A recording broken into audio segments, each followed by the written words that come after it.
Юридикалык жардам кызматынын адвокаттары таңкы саат 9-дан баштап Виноградная айылында кызматта. 4-5 сааттын ичинде 80 чукул жаран түрдүү суроолор менен кайрылды.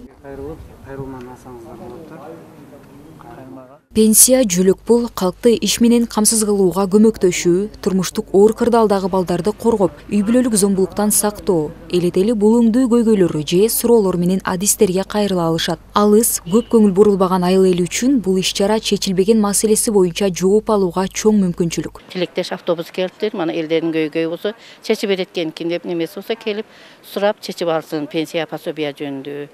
Кызым ала алган жокта 4 баласына жөлөк пул ала албай жүрөт да. Ошого келдим, неме кылып берди.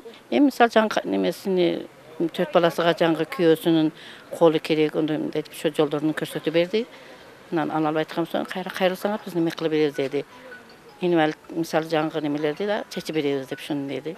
Паспорт жөнүндө келдим. Келинин паспорту жоголуп кеткенде, ошого билели деп келип ошону жазып алдык. Кайрыманга. Бизге кайрыманга кайрылгыла дейт. Анан апрель айында күчкө кирет дейт баягы. Немеңиздер. Күчкө киреткен ошол убакта баргыла дейт. Бул жака эми ошо алимент боюнча кайрылып келдим. Мен тура эле совет берди. Ошо соңго барасыңар. Ушундай бекер адвокат менен сүйлөшүп, бүт документтер менен анан кайрыласыңар деди. Ушинтип эл кыдырып иштесе, элдин көйгөйүн чечсе өтө жакшы деп ойлойм да негизинен.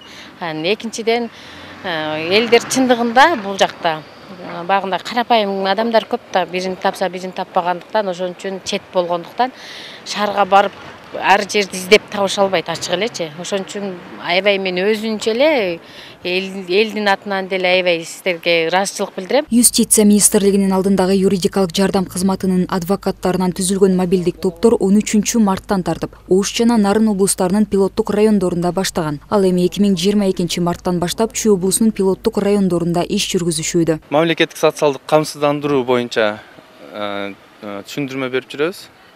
Пенсия жаатында болгон суроолоруна жооп берип, ошону айтмакпыз.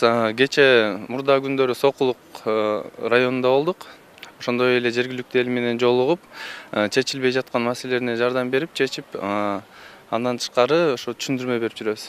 Консультациялык иш-чара эртең Аламүтөн районунун Васильевка айылында уланат. Белгилей кетсек, долбоор 2016 жылы республиканын Ош, Нарын, Чүй облусунда башталган. Алдыда башка облустарга да ишке киргизүү пландалууда.